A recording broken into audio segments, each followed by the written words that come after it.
সুজাতা দেবী তার বৌমা রচনা এবং ছেলে সুদীপের সঙ্গে মোহনপুর গ্রামে বসবাস করতেন। তারা 4 পুরুষ ধরে গ্রামের জমিদারের বাড়িতে কাজ করেন এবং সংসার চালান। সুজাতা দেবীর বিয়ের প্রায় 8 বছর পর সুদীপ যখন মাত্র 6 বছর বয়সী ছেলে, তখনই তার স্বামী বাড়িতে ঝগড়া করে গ্রাম ছেড়ে চলে যান। তারপর থেকে সুজাতা দেবী একাই সংসার চালান, ছেলের বিয়ে দেন। এখন ছেলের বউ রচনা 6 মাসের গর্ভবতী, কিন্তু ছেলে সুদীপের ঠিক তার বাবার মতোই সংসারে মন নেই। সারাদিন শুয়ে বসে বন্ধুদের সঙ্গে জুয়া খেলেই দিন কাটায়। সুদীপ, আরে এই সুদীপ, তুই এখনো ঘুমিয়ে আছিস? বেলা কত হলো খেয়াল আছে? আরে বাবা, কাজে যাবি না? মা, আমার খুব ঘুম পাচ্ছে, আমাকে একটু ঘুমাতে দাও। আর দেখো আজকে কত বৃষ্টি হচ্ছে, এই বৃষ্টিতে কেউ কাজে যায় নাকি? এখন তো বাইরে বসে গরম গরম চা পকোড়া খাওয়ার সময়। বাড়িতে গর্ভবতী স্ত্রী রয়েছে, ওই মেয়েটা আর বুড়ো মা কাজ করে করে অস্থির হয়ে যাচ্ছে। আর এই লাট সাহেবের গরম গরম পকোড়া চা খেতে ইচ্ছা যাচ্ছে। খাবার খাওয়ার জন্য টাকা রোজগার করতে হয়, সে কথা মাথায় আছে? এই অবস্থায় বৌমা আর কত পরিশ্রম করবে শুনি? তোর কি একটু লজ্জা করে না? মনে হয় না যে আমিও গিয়ে একটু পরিশ্রম করি? দেখো মা, আমি একটু ঘুমাতে পছন্দ করি, এভাবে সারাদিন পরিশ্রম করা আমার হয় না। আর মাঠে ঘাটে কাজ করা আমার পেশা না। হ্যাঁ, মাঠে ঘাটে কাজ করা তোর পোষাবে কেন? তোর বাবা তো এখানে তেল কল চালিয়ে দিয়ে গেছে, আর তুই সেই তেল কলের মালিক। এখন বসে বসে এরকম বাজে না বকে মাঠে গিয়ে একটু কাজ করে আয়। দেখ আলু গাছে জল জমেছে কিনা, আর বাবুদের গোয়ালটাও পরিষ্কার করে আয়। গোয়াল পরিষ্কার করতে আমার খুব ঘেন্না লাগে মা। তোমরা শুধু শুধু বাবুদের গোয়াল পরিষ্কার করে কাজ নিয়েছো কেন? কেন একটা কাজ নিতে কি হয়েছিল? দুটো কাজ নিয়ে যখন সামলাতে পারো না? সামলাতে পারি না বলে কি বাড়িতে বসে থাকবে? দেখতেই তো পাচ্ছ সামনে কত বড় খরচ আছে। আমি আর মা দিনরাত পরিশ্রম করে অনেক বলে কয়ে গোয়ালের কাজটা পেয়েছি। তাতে করে দিনে অন্তত 2 লিটার দুধ আমরা পাই। এমনি বাড়িতে বসে থাকলে কি ওই জিনিসটা পাওয়া যেত? দুধ বিক্রি করে টাকাগুলো কি করো মা?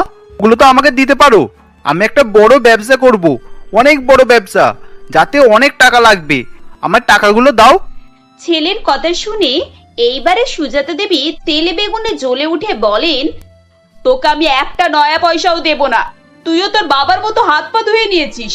তোর বাবাও সারা জীবন তোর ঠাকুমাকে এইভাবেই জ্বালিয়েছে। তার গয়না বিক্রি করে দিয়ে ব্যবসা করার চেষ্টা করেছে, কিন্তু 1 টাকাও রোজগার করতে পারেনি। শেষে সবকিছু ছেড়ে দিয়ে চলে গেছে। বাড়িতে ছেলে বৌমা সবাই আছে, কারোর কথা ভাবেনি। এই বলে সুজাতা দেবী কান্নাকাটি শুরু করেন। বাড়ির পরিস্থিতি খারাপ দেখে সুদীপ বলে, উফ বাবা, চুপ করো তো। দাও দাও, ভাঙা ছাতাটাই দাও। আমি এখন কাজে যাই, এবার চুপ করো।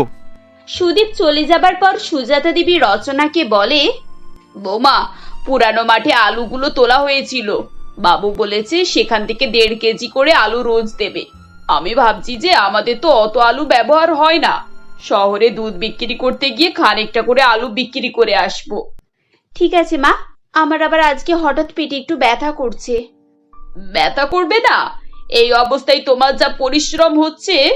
শোনো বৌমা, কাল থেকে তোমাকে আর মাঠে যেতে হবে না। কাল থেকে আমি জোর করে সুদীপকে মাঠে পাঠাবো, আর আমি গয়লার কাজটা দেখে নেব। তুমি বাড়িতে থেকো, তোমার আর বেরিয়ে লাভ নেই। কিন্তু মা, আপনার ছেলে একদিন গেছে বলে কি ও আর রোজ রোজ যাবে? আজ বৃষ্টি হয়েছে বলে ওর বন্ধুরা কেউ বেরোয়নি। কাল দেখবেন হয়তো আবার বন্ধু বান্ধবদের সঙ্গে জুয়া খেলতে চলে যাবে। এই ছেলেটাকে নিয়েই তো আমার যত কষ্ট মা। আমিও সারা জীবনে যে কষ্ট ভোগ করেছি, এখন তোমাকেও সেই কষ্ট পেতে হচ্ছে। সবই কপাল। এদিকে সুদীপ মাঠে যেতে যেতে দেখে তার এক বন্ধু রমেন শহরের পথে চলেছে। আরে রমেন, কোথায় গিয়েছিলি? চল না, বিশুদের হাট চালাটাই বসে একটু তাস খেলি। আজকে তো কেউ বেরোচ্ছেও না। এত দুপুরে আমি তাস খেলতে বসবো না। আমি এখন শহরে যাচ্ছি। আমার মেয়েটা ওইদিকে বড়ও হয়ে গেছে, এখন অনেক টাকার দরকার।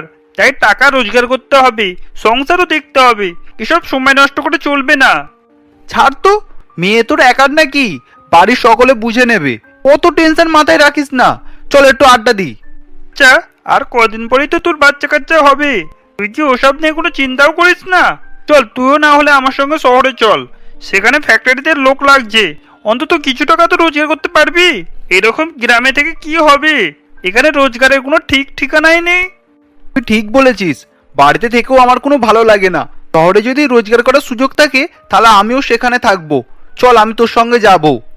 এই বলে দুই বন্ধুই শহরের উদ্দেশ্যে বেরিয়ে পড়ে। সুদীপ বাড়িতে কিছুই জানায় না। এদিকে দেখতে দেখতে সন্ধ্যা হয়ে যায়। সুদীপ বাড়ি ফিরে না দেখে চিন্তিত হয়ে রচনা তার শাশুড়িকে বলে, মা, সন্ধ্যা হয়ে গেল তো, আপনার ছেলে তো এখনো এলো না। আমার না খুব চিন্তা হচ্ছে। আমার মনে হয় আজকে আমরা একটু বেশিই বলে ফেলেছি, এই জন্য হয়তো রাগ করেও কোথাও চলে গেছে।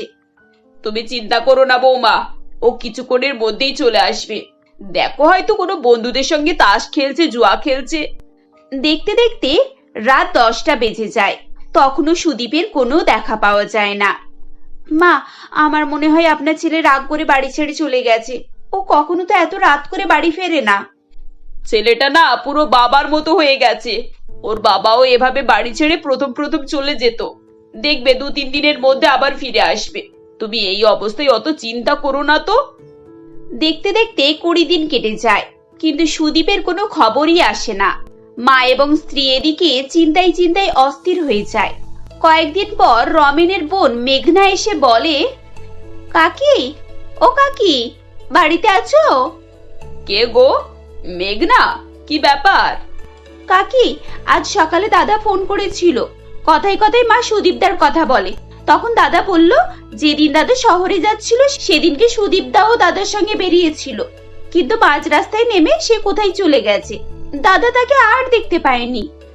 আমি জানতাম এই ছেলে সংসার করবে না। নিজের দায়িত্ব ফেলে দিয়ে এখন বাপের মতো পালিয়েছে।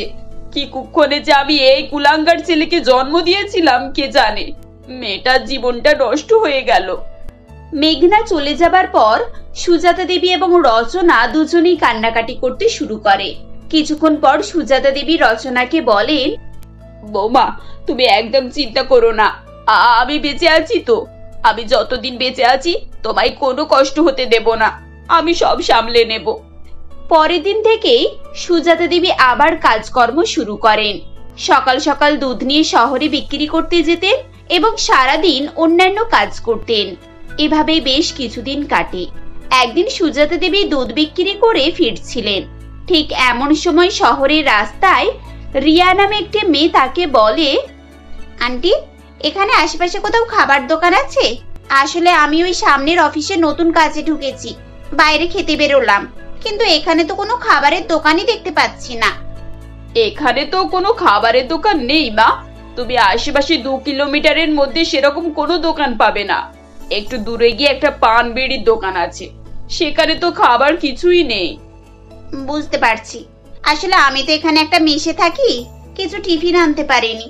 সকাল থেকে প্রায় না খেয়েই আছি। প্রচন্ড খিদে পেয়েছে। প্রথম দিন কি করব না করব কিছুই তো বুঝতে পারছি না।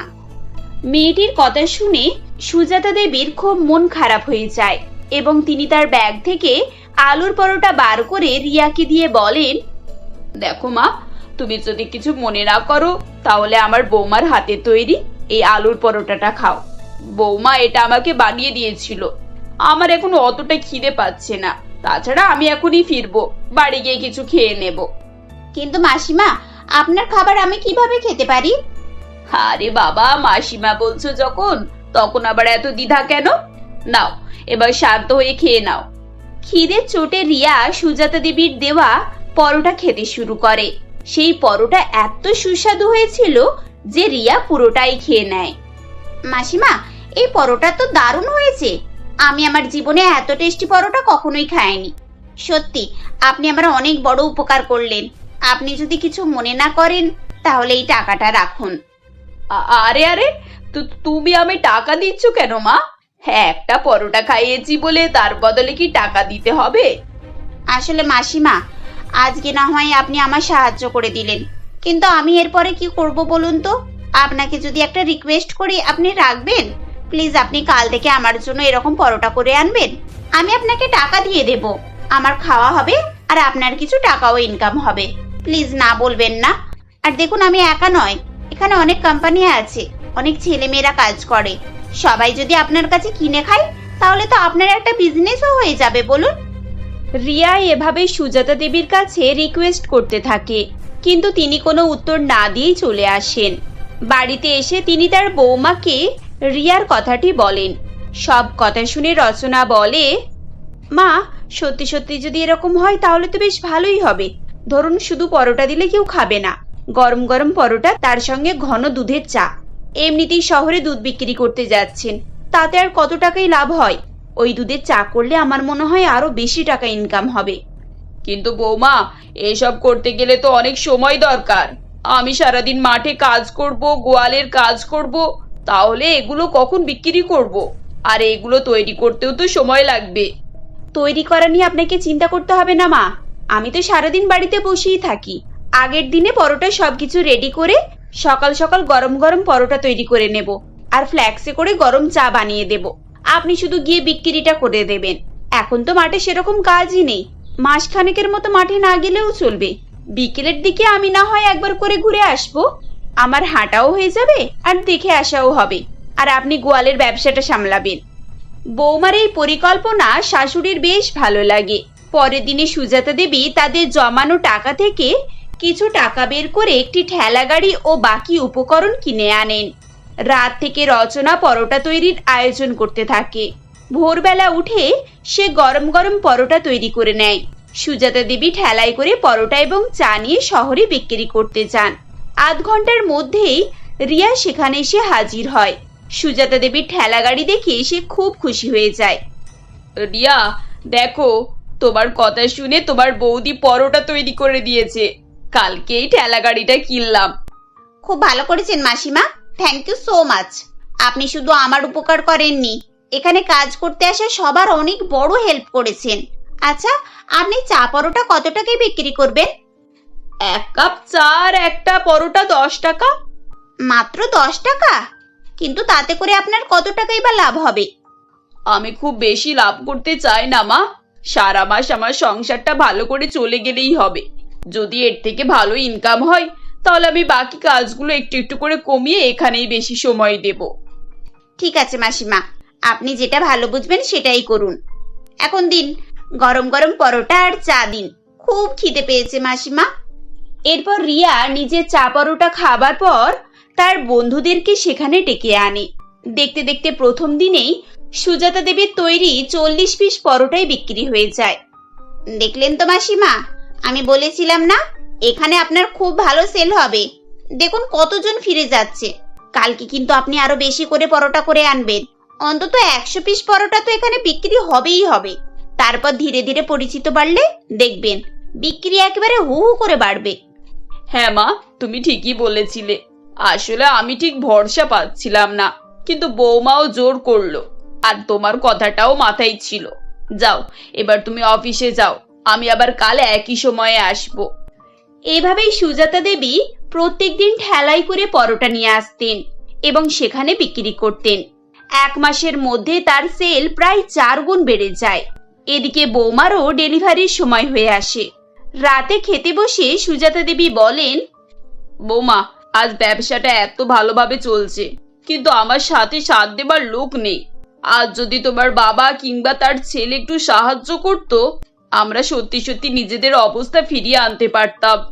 ঠিক এমন সময় দরজায় টোকার শব্দ পড়ে। দরজা খুলে দেখা যায় সুদীপ ফিরে এসেছে। সে তার মায়ের কাছে হাত জোড়ো করে ক্ষমা চায় আর বলে, তোমরা আমাকে ক্ষমা করে দাও, আমি অনেক বড় ভুল করে ফেলেছি, আর এ ভুল কখনোই করব না। এবারের মতো ক্ষমা করে দাও মা, আমি সব নেশা ছেড়ে দেব, তোমরা যা বলবে আমি তাই শুনবো। ঠিক আছে, তুই যদি সত্যি সত্যি পাল্টে যাস তাহলে কাল থেকে আমার সঙ্গে শহরে যাবি। এখন বৌমাকে কিছুদিন পুরোপুরি রেস্ট দিতে হবে। আমি আর তোমাদের কাউকে কষ্ট দেব না, তোমরা যেরকম ভাবে বলবে আমি সেরকম ভাবেই থাকবো। পরের দিন থেকে সুজাতা দেবী নিজেই সকাল থেকে পরোটা তৈরি করেন। রচনা তাকে একটু আধটু সাহায্য করে। এরপর 2 মা ছেলে মিলে শহরে পরোটা বিক্রি করতে যায়। ধীরে ধীরে সুদীপ একেবারে পাল্টে যায়। সে সত্যি সত্যি সংস্কারী হয়ে ওঠে। কিছুদিন পর রচনার সুন্দর ফুটফুটে একটি মেয়ে সন্তান হয় এবং তাদের সংসারে আনন্দ ও সচ্ছলতা ফিরে আসে।